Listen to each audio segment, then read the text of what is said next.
Park में allowed नहीं है, आप भाई कर लीजिए। आरएसएस में तो जवाहरलाल नेहरू, इंदिरा गांधी, ये लोग मेरे पास आपकी हैसियत क्या है? आप पार्क में मत करिए। ये जो वीडियो आप देख रहे थे ये गाजियाबाद की है, चंद रोज पहले की है। गाजियाबाद की एक प्राइवेट सोसाइटी में आरएसएस की शाखा पार्क में लगती थी। सिक्योरिटी सुपरवाइजर ने जाकर कहा कि भाई कभी कभार एक आध बार हो गया तो हो गया, ये आप रोज इस पब्लिक स्पेस का पर्सनल इस्तेमाल नहीं कर सकते। उसके बाद नोकझोंक हो गई और नोकझोंक में आरएसएस को मानने वाले अंकल, बुजुर्ग, उसमें नौजवान बहुत कम दिखते होंगे आपको क्योंकि वो दूसरे ढंग से आरएसएस का काम कर रहे होते हैं। शाखा लगाने की प्राथमिक जिम्मेदारी बहुत वरिष्ठ, बहुत सीनियर, कुर्ता पाजामा पहना आरएसएस का वह व्यक्ति जिससे एक मिनट अगर आपने आर्गुमेंट किया तो दूसरे मिनट क्रोध से भर जाएगा, सुना देगा, लड़ जाएगा। और रिटायर्ड अंकल या अधेड़ उम्र के अधिकांश लोग होते हैं, वे शाखा लगा रहे थे।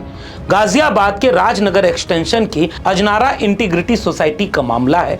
रविवार को वहां विवाद हो गया जब आरएसएस के स्वयं सेवकों को सिक्योरिटी सुपरवाइजर ने पार्क में शाखा लगाने से रोक दिया। वीडियो वायरल होने के बाद अपार्टमेंट ओनर्स एसोसिएशन यानी AOA ने सिक्योरिटी सुपरवाइजर को 1 हफ्ते के लिए सस्पेंड कर दिया। इस दौरान उसका 1 हफ्ते का वेतन काटने की भी सजा सुनाई गई। सिक्योरिटी सुपरवाइजर हर्ष चौधरी का गुनाह क्या था पता है? वो जा करके केवल ये बात कहता है कि भाई ये जो पब्लिक स्पेस है ये सबके लिए है। आपको अगर इस तरह का कोई काम करना है तो कोई ऐसी जगह चुनिए जहां आप कोई संगठन का, अपने विचार का इस तरह शाखा लगाइए। लेकिन हर्ष चौधरी को सस्पेंड कर दिया 1 हफ्ते के लिए।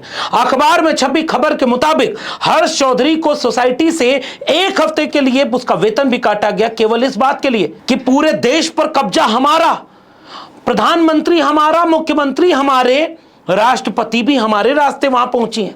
उपराष्ट्रपति तो घोषित तौर पर आरएसएस के व्यक्ति को हमने बनवा लिया। देश भर के विश्वविद्यालयों में, कोर्ट, न्यायालय, मीडिया में और हर जगह सब तो हमारा कब्जा है।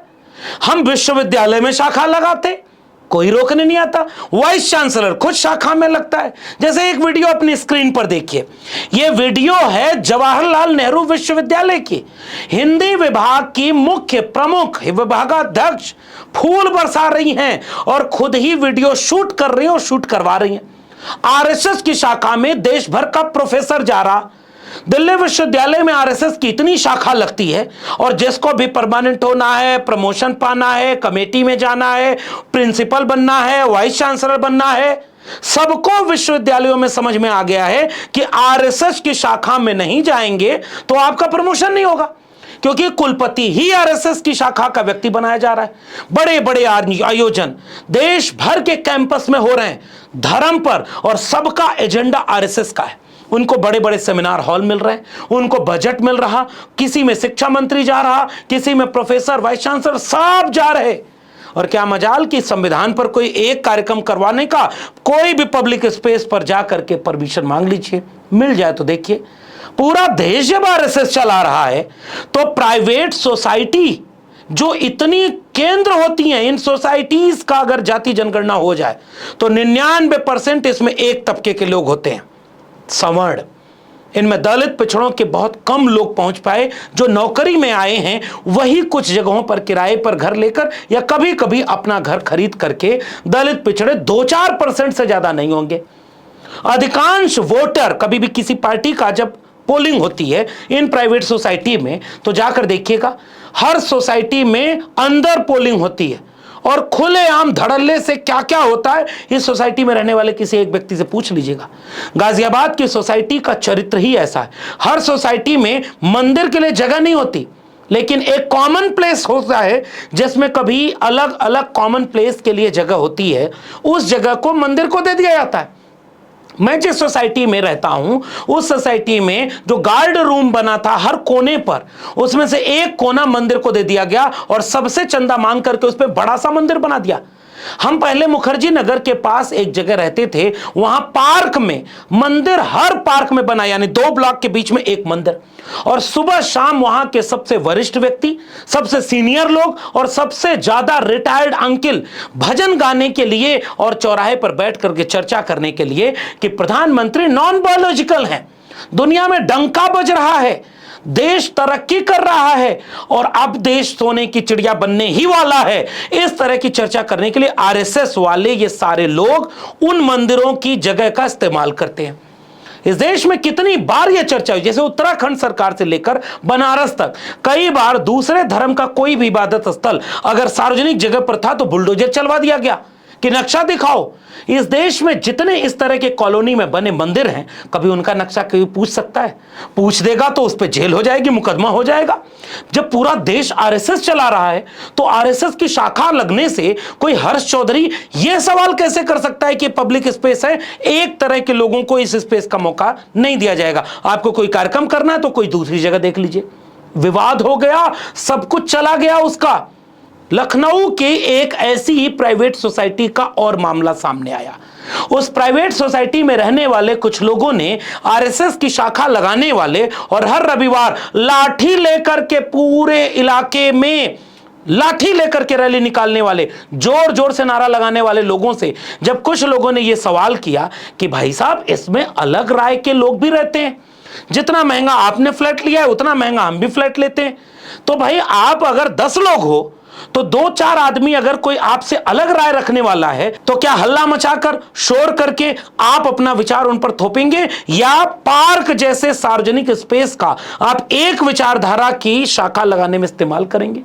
विवाद बढ़ गया तो वहां का खबर यह मिलती है कि अगले बार लाठी लेकर के और ज्यादा संख्या में बुलाया गया आरएसएस वाले लोगों को और पूरे कॉलोनी में जोर जोर से नारा लगाते हुए घुमाया गया, और नारा आरएसएस वाला था।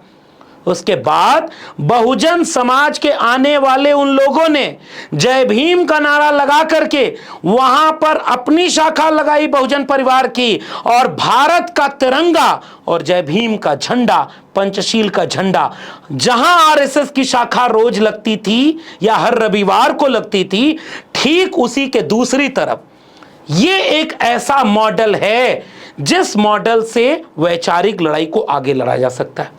भाई, अगर आप आरएसएस वालों से यह कहेंगे कि पार्क में आप कैसे यहां पर एक विचार का कार्यक्रम कर सकते हैं, तो वो आपको 1 हफ्ते का वेतन खा जाएंगे, नौकरी खा जाएंगे, वो आपको पिटवा भी सकते हैं, जेल भी करवा सकते हैं, कोई फर्जी मुकदमा लगवा करके आपको कुछ भी हो सकता है।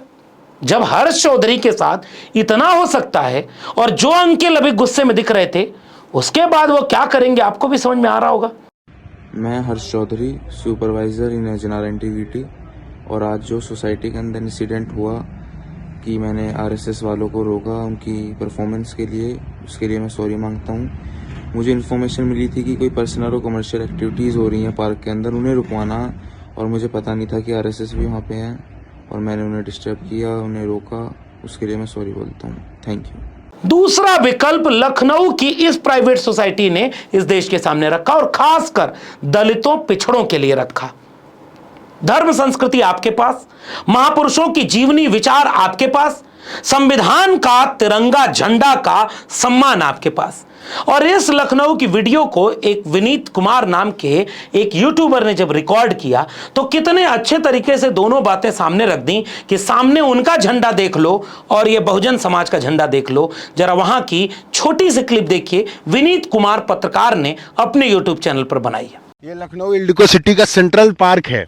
मैं आपको 2 तस्वीरें दिखा रहा हूँ। देखिए, 2 लाइनें लगी हैं। एक लाइन ये लगी है जहाँ पर तमाम बहुजन लोग हैं जो जय भीम के नारे के साथ अपनी शाखा लगा रहे हैं। उस तरफ देखिए आरएसएस की शाखा लग रही है, संघ की शाखा लग रही है। दोनों शाखाओं में आपको अंतर कुछ दिख रहा हो तो देखिएगा। इस तरफ देखिए भारत का तिरंगा लगा है, ये कह रहे हैं जय भारत, और वो कह रहे हैं भारत माता की जय, लेकिन सिर्फ भगवा लगा है, तिरंगा कहीं नहीं दिख रहा आपको। अब जाते जाते एक बार मैं वो नारा बता दूं जो आरएसएस वाले पढ़ते हैं, नमस्ते सदा वत्सले मातृभूमे त्वया हिंदू भूमे सुखम वर्धितो हम। मतलब समझ गए? इस भूमि को वो हिंदू भूमि मानते हैं और इसलिए उस हिंदू भूमि को, मातृभूमि को पूज रहे हैं। वे तिरंगे को नहीं मानते, न 49 में मानते थे और न 2002 तक मानते थे। बाद में फहराने लगे, पहले हाफ पैंट पहनते थे, फिर फुल पैंट पहनने लगे। लाठी और हथियार की पूजा करते हैं और इस देश को हिंदू राष्ट्र, हिंदू भूमि मानते हैं, भगवा फहराते हैं। बाकी आरएसएस के बारे में जानना है तो उनकी वेबसाइट पर चले जाइए। भाई, आज की तारीख में दुनिया का सबसे ताकतवर संगठन, और ताकतवर कैसे कोई होता है पता है? विचार से नहीं, विचार तो बहुतों के पास बहुत अच्छा है, जैसे बहुजन संगठनों के पास बहुत विचारवान महापुरुष हैं जिनको कोई भी लाग लपेट अपने विचार में नहीं होगी। वो इस देश को, मानवता को प्रेम करने वाला, सबको जोड़ने वाला विचार रखेंगे। वो किसी धर्म, किसी भाषा, किसी जाति से नफरत करने वाला विचार नहीं रखेंगे।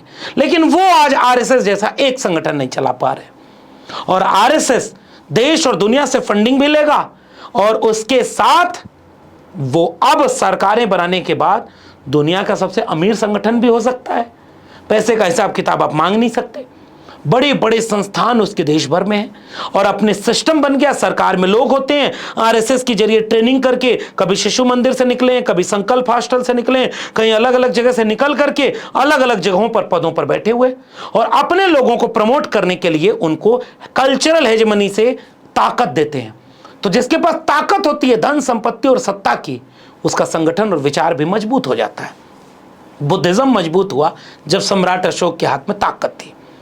देश में अंबेडकर मजबूत हुए जब अंबेडकरवादियों के हाथ में ताकत थी।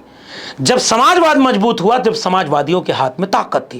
वो सत्ता की ताकत हो और विचार की ताकत। आरएसएस से लड़ने का एक वैचारिक टूल ही है समाजवाद और अंबेडकरवाद का वैचारिक गठजोड़, जिसमें बुद्ध से लेकर कबीर, रैदास, पलटू दादू, भीखा, बुल्ले शाह, बाबा फरीद, चोखा मेला, नारायण गुरु, गुरु नानक, गुरु घासीदास, बुल्ले शाह, बाबा फरीद से होते हुए महात्मा ज्योतिबा फूले, छत्रपति शाहू जी महाराज, सावित्रीबाई फूले, फातिमा शेख, डॉक्टर राम मनोहर लोहिया, भगत सिंह, डॉक्टर बाबा साहब अंबेडकर, भारत का संविधान और मंडल कमीशन, क्या इससे बड़ा विचार किसी और के पास है? लेकिन बहुजनों सोचो, आपकी कोई शाखा कहीं नहीं लगती, आपका कोई सिस्टम कहीं डेवलप नहीं हो पाया और वो लोग अपने विचार को थोप करके सरकार ही नहीं चला रहे, बौद्धिक रूप से अपने विचार को आपके ऊपर थोप चुके हैं। और आरएसएस इस देश के सामने बौद्धिक और वैचारिक चुनौती है। इससे लड़ने का रास्ता लखनऊ की सोसाइटी के बहुजन समाज के उन लोगों ने दिखाया जिन्होंने अपने विचार को उसी रविवार के कार्यक्रम में विचार के साथ चुनौती पेश कर दी। वो आरएसएस के लोगों से लाठी लेकर लड़ने नहीं गए और न मना करने गए, उन्होंने पैरेलल अपनी बड़ी लकीर खींच दी। और बड़ी लकीर वो खींच सकता है जिसके पास विचार में व्यापकता, मानवता और समावेश हो। आपका क्या मानना है कि भारत देश को किस विचार की जरूरत है? आप तय करके नीचे टिप्पणी में जरूर बताइएगा। वीडियो पसंद आई हो तो इसे लोगों तक शेयर करना मत भूलिए। हम लोग विचार को मानने वाले हैं, हिंसा की बात हम नहीं करते। विचार से लड़ाई जीती जा सकती है और विचार अगर अपने समाज के हर व्यक्ति तक हम पहुंचाने में कामयाब हो जाए, खासकर पिछड़े समाज के लोगों में, तो उनको समझ में आ जाएगा कि विचार कितनी बड़ी चीज होती है। फिर एक चुनाव के लिए नहीं, वो लंबे समय तक आरएसएस चुनाव जीतने के लिए काम नहीं कर रहा था, लेकिन जो काम कर रहा था उससे के बाद वो सारे चुनाव जीत रहा है। और चुनाव अगर कल को पॉलिटिकल पार्टी हार गई बीजेपी, तब भी आरएसएस संस्थानों पर कब्जा करके राज करेगा। समझ में आ रहा हो तो समझदार को इशारा काफी। अपनी टिप्पणी नीचे कमेंट बॉक्स में जरूर लिखिएगा।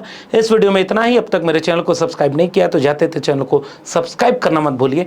बेल आइकन यानी घंटी की बटन दबाएंगे तो अगली वीडियो की सूचना मिलेगी। ज्वाइन करेंगे तो हमें ताकत और हिम्मत मिलेगी। अगर आप इस वीडियो को ट्विटर यानी एक्स या फेसबुक पर देख रहे हैं तो हमें फॉलो करना मत भूलिए। फिर मिलेंगे, तब तक के लिए बहुत बहुत धन्यवाद।